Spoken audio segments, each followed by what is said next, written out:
Hello everyone. Today's topic is carbohydrates.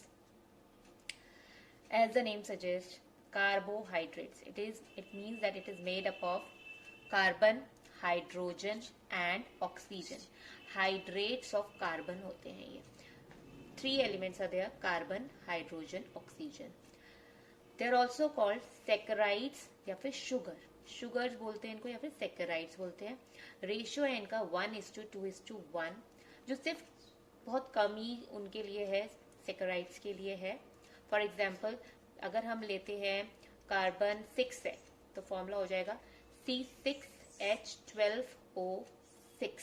Okay, carbon 1 तो it means carbon 6, hydrogen उसका double 12, oxygen 6. ये formula होता है ग्लूकोज का. This is the formula of glucose. Actual में carbohydrates क्या होते हैं? कार्बोहाइड्रेट्स हमारे वेजिटेबल्स में होते हैं, ग्रेन्स में होते हैं, प्लांट में वो होते हैं in the form of starch, और एनिमल के में होते हैं in the form of glycogen. जो स्टोरेज फॉर्म है कार्बोहाइड्रेट्स का, in animals it is glycogen and it is in plants it is starch, storage form. The definition of carbohydrate, this is the simplest definition of carbohydrate, that carbohydrates are compounds of carbon, hydrogen and oxygen. But अब क्योंकि ये clear नहीं हो रही थी, क्योंकि एक और हमारा कार्बोहाइड्रेट होता है जिसका फॉर्मूला होता है C12H22O11, दैट इज सुक्रोज, लेकिन वो इससे मैच नहीं कर रहा है. This is not matching with this ratio. Carbon 12, so it should be 24 over here, but it is not matching. So now the definition has been changed. अब carbohydrate की definition क्या बोलते हैं कि कार्बोहाइड्रेट्स आर पॉलीहाइड्रोक्सी एल्डिहाइड और ketone. Polyhydroxy aldehyde और ketone. Poly का मतलब होता है बहुत सारे, हाइड्रोक्सी का मतलब OH ग्रुप. मतलब देखो कितने सारे OH ग्रुप है इसके अंदर, तो इसलिए ये पॉली है. एल्डिहाइड है, एल्डिहाइड का फंक्शनल ग्रुप है यहाँ पे. CHO एल्डिहाइड का फंक्शनल ग्रुप होता है, और कीटोन का फंक्शनल ग्रुप होता है ये. तो इसलिए इसकी डेफिनेशन हो गई कार्बोहाइड्रेट्स आर पॉलीहाइड्रोक्सी एल्डिहाइड हो सकते हैं या फिर वो कीटोन होते हैं. ये दोनों स्ट्रक्चर्स जो है, ये है ग्लूकोज का स्ट्रक्चर और ये है फ्रक्टोज का स्ट्रक्चर. सिंपल फॉर्मूला ग्लूकोज और उसका फ्रक्टोज का फॉर्मूला दोनों का यही होगा, C6H12O6. ये ग्लूकोज भी है and this is also fructose. But difference क्या है कि ग्लूकोज में एल्डिहाइड होता है, तो ग्लूकोज क्या हो गया? एल्डोज हो गया. और फ्रक्टोज में कीटोन होता है, तो वो कीटोज हो गया. Okay, this is we will discuss it later कि कितने टाइप्स के कार्बोहाइड्रेट्स होते हैं. सिंपल नाउ अभी सिर्फ डेफिनेशन है. डेफिनेशन के लिए मैंने बता दिया कि एल्डिहाइड और कीटोन ग्रुप है. तो डेफिनेशन क्या होगी कार्बोहाइड्रेट्स की कि कार्बोहाइड्रेट्स आर पॉलीहाइड्रोक्सी एल्डिहाइड और ketone compounds. Polyhydroxy means many and hydroxy means बहुत सारे OH ग्रुप है, बहुत सारे OH ग्रुप है. और एल्डिहाइड है, या तो उसके अंदर एक एल्डिहाइड ग्रुप प्रेजेंट होगा या तो उसके अंदर एक कीटोन ग्रुप प्रेजेंट होता है. अगर एल्डिहाइड ग्रुप प्रेजेंट होता है तो उनको हम एल्डोजेस बोलते हैं. अगर उनके अंदर कीटोन ग्रुप प्रेजेंट होता है तो हम उसको बोलते हैं ketoses. Okay, the next structure I will explain you later, अभी बाद में पीछे बताती हूँ मैं अभी. अब होता है इसके बाद आता है हमारा क्लासिफिकेशन ऑफ कार्बोहाइड्रेट.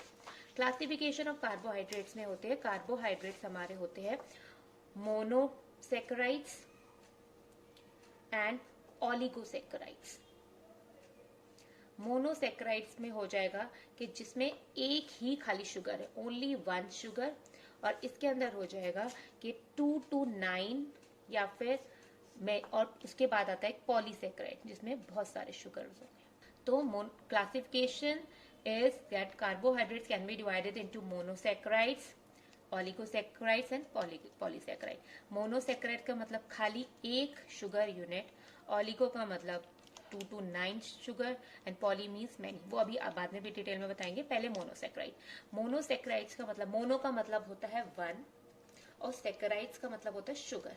तो सिंपल इसकी डेफिनेशन है कि इसमें only 1 type of sugar, second आया इसके अंदर, it cannot be broken down to simpler substances on hydrolysis.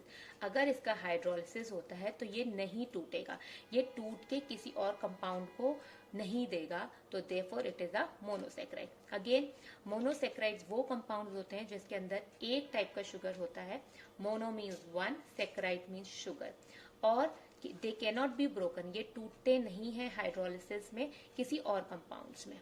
इनका जनरल फॉर्मूला है CH2ON। N की वैल्यू अगर हम 6 लेते हैं तो इसका फॉर्मूला हो गया C6H12O6।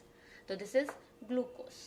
यही किसका है, ये ग्लूकोज का भी है और ये फ्रक्टोज का भी है।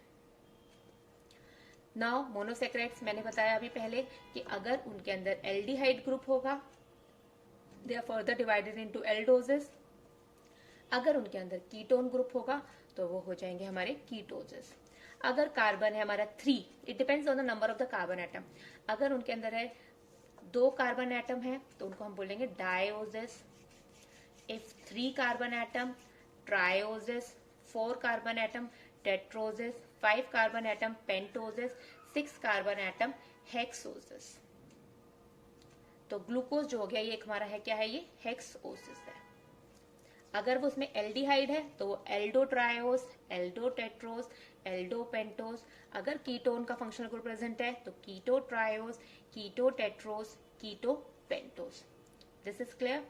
Again, monosaccharide, only one type of sugar. It cannot be broken down to simpler substances on hydrolysis. And हमारा 2, 3, 4, 5, 6 कुछ भी हो सकता है। अगर 2 होता है तो डायोसिस, 3 होता है तो हमारा ट्रायोसिस, 4 तो टेट्रोसिस, 5 टू पेंटोसिस, 6 टू हेक्सोसिस। फिर फर्दर क्या हो गया, मोनोसेक्राइड्स फर्दर डिवाइड हो जाएंगे हमारे एल्डोजिस में और कीटोजिस में। एल्डोजिस हो जाएगा अगर एल्डिहाइड ग्रुप प्रेजेंट है, और कीटोजिस अगर हमारा कीटोन ग्रुप प्रेजेंट है। Structure actually it is difficult to understand it, but I am trying my best. तो कार्बन होता है 6, हाइड्रोजन 12, ऑक्सीजन 6। ग्लूकोज में हो गया कि सोचो 1, 2, 3, 4, 5, 6 कार्बन एटम हो गया। OH इसमें हर एक उसमें फंक्शनल ग्रुप में एक H, OH लगा दो, OH, H, H, OH, H, OH, और लास्ट वाला है हमारा H2OH, और इसके ऊपर आ गया एक एल्डिहाइड ग्रुप। तो ये हो गया हमारा ग्लूकोज का स्ट्रक्चर। और इसके अंदर क्या करेंगे, फ्रक्टोज में सेम स्ट्रक्चर, बट इसके अंदर क्या है हमारा, इसके अंदर कार्बन जो है हमारा फंक्शनल ग्रुप कौन सा अटैच है, कीटोन फंक्शनल ग्रुप अटैच है। अच्छा, एल्डिहाइड जो फंक्शनल ग्रुप होता है ये हमारा फर्स्ट कार्बन एटम पे अटैच हो सकता है, बट ये कीटोन ग्रुप जो होता है ये टर्मिनल कार्बन एटम पे नहीं अटैच होता। ये इसका नॉर्मल स्ट्रक्चर है। Okay, I hope you understand this. Thank you, and I will explain the ring structure in my next video. Okay, bye. Thank you.